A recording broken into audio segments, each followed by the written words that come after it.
Hey, and welcome to a BTB Roundtable as we discuss our favorite books of 2022. For this episode, we're going to talk about our top must-reads. We've all posted videos of our top three.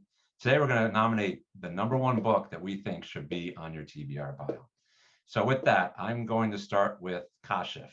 Kashif, what's the book that you would recommend most? I noticed it's a book, not rule, so I'll try to stick to one for this one. But I came across this amazing book. I think you can see it here, One of Those Faces. It's by El Groff. It's her debut, and it takes a very nifty psychological take on the same crime thriller genre. So it has the new twist.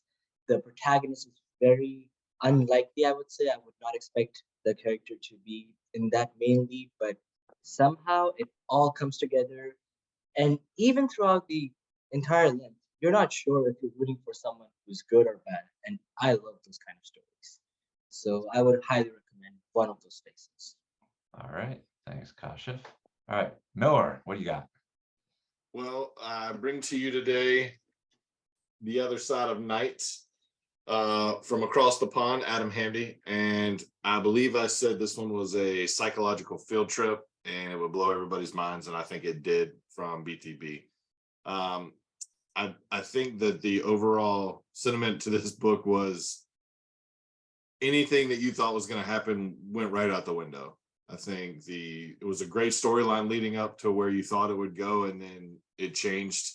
And there was a moment where I believe that the main character saw everything that she thought she knew was different. And I think at that moment, as a reader, it all clicked with me about what Adam was able to do in this book, the emotions that he was able to make you feel, the kind of history from the main character moving forward and how that affected her past, or her past affect the future.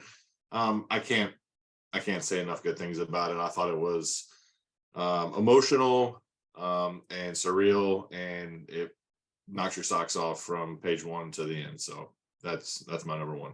Yeah, I know you've got a bunch of nodding heads here because we all agree with you. The other thing I'd add on that book is it's best to go into it not knowing anything about it, right? Just trust everybody who's read it who says you must read it. Don't read a synopsis, just dive in and stick with it, and it will blow your mind. So that's a great choice, Miller. Good call. All right, Stu, what do you got for us? Cool. So my choice is a debut written by Scott Blackburn called It Dies With You. Other than just having a really cool cover and jacket.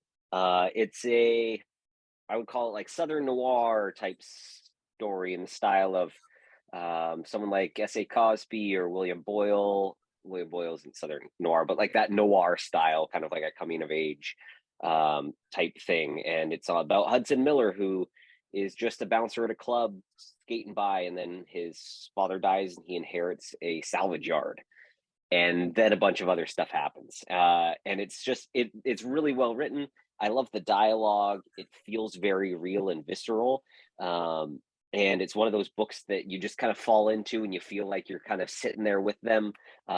It doesn't feel like it's overly dramatized and things like that. It's just very kind of that similar in that vein of Cosby, right? Like that just kind of, it just hits you over and over. I thought it was a fantastic book, and definitely the debut of the year for me. And I can't recommend it enough. So yeah, Scott Blackburn, It Dies With You. Awesome. Another good one. All right, Derek, you're up. My pick is Oath of Loyalty by Vince Flynn and Kyle Mills. This is just, I think out of all the ones that Kyle has written so far in the series, this is probably my favorite because he brings Mitch back to being the Mitch that we all know and love. And I know we say that every time, that this one always back to Mitch being Mitch, but just some of the stuff that he does in here, the way Mitch, his interaction with the President of the United States, and their little fight that they've got going on, just the little secret things that, and surprises that all of a sudden you think that Mitch is backed into a corner. He picks up the phone and guess what? He's got the upper hand. It's a great book. And he's kept that series going so well since taking it over. And I know everybody's just happy with how that's happening, but this is just a great book and I loved it. It was, one of those ones that you just get into it and you just look and you're, 2.5 hours into it and you're like, oh man, I got other stuff I got to do. I got to go to sleep or I got to go to work, but great book, Yeah, it's a good call. I mean, yeah, we all are big fans of Kyle and what he's done with that series. I'd also say there's some really good supporting characters in that book too. Really good supporting characters. That really adds something to it that brings it to another level. So yeah. Good call, Derek.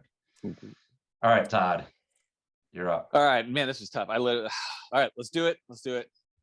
Kismet, Amina, my favorite too. This book, again, I think I've told all of you guys how much I loved it. It's absolutely hilarious, which you don't expect coming from a thriller. It's got great social commentary, but then a really good crime story underneath it. Like I really had no idea who the culprit was until the very end. So great writing, hilarious author. Overall, just one of those books that kind of expands genres. Like it is not, I did not think, Sedona wellness community, like a novel set there really was going to do it for me, but absolutely hilarious. Like fantastic book. Highly recommend it. Awesome. Yep. All right. I think that leaves me for my pick here. And so I am going with Tessa Goes Down by Jason Bovberg. Independent author. I've read a couple other of his books, and I can't say enough great things about this. First off, the title Tessa Goes Down has multiple meanings as you go through the book, and I'll leave it at that, but it really makes you think as you go through it. But the characters are phenomenal. They sort of toe the line between, are they good? Are they bad? Should you be rooting for them or not? It's visceral, it's carnal. It's a little naughty at times too, which I can appreciate. And it has an ending that is just a massive gut punch that you really don't see coming. And frankly, is a big risk by the author on what he did. But it works so well. And it's just, you kind of take a deep breath at the end and go, that's the way it was supposed to end. And so, I just, if you don't know about Jason Bovberg, and you might not because he's a independent author, check him out. He writes some really, really powerful stuff. So, all right. So those are our top nominations. Now we are tasked with picking the one must read of the year that everyone needs on their TBR pile. So with that, does anyone want to take a first shot at nominating one of the books that we just talked about? 6.5 hours later. All right. After some lengthy discussion, I think we can all agree that The Other Side of Night is the must-read book of the year. Yes? All right. Yes. Yeah. There we go. Good choice, everybody. I will close by saying the other 5 books that we nominated are phenomenal, and we really do recommend you check them out. Add them to your TBR pile. Give those authors some love. They had tremendous years. And with that, that'll do it for this roundtable of best thriller books. We will catch you another time. Finger guns.